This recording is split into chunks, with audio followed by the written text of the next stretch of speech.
København er hovedstaden i Danmark, som har omkring 6 millioner indbyggere. Hver femte bor i hovedstaden.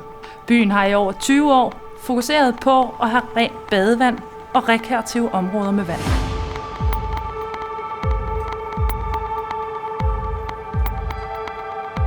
Kryer har i den forbindelse været en aktiv medspiller, og vi har været med til at skabe badevandet i havnebassinerne til glæde for borgerne.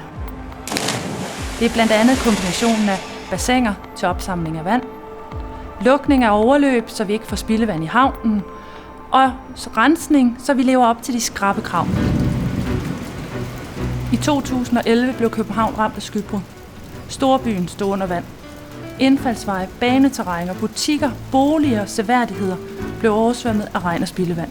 Skybruddet har også ledt til, at vi skabte et offentligt-privat samarbejde for at lave nogle løsninger fremadrettet.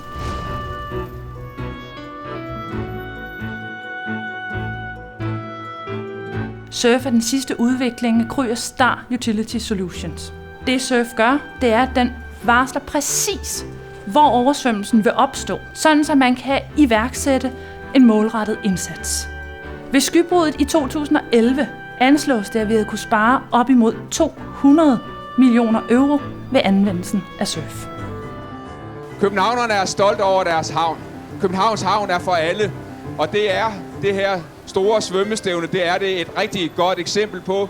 Fordi vi elsker vores havn, fordi den er ren, man kan svømme i den, man kan bade, man kan ro i den, man kan sejle, og man kan slendre en tur langt vores havn. Og det er blevet et stort symbol på det, vi gerne vil i København. Vi vil gerne være en ren by, vi vil gerne være en grøn by.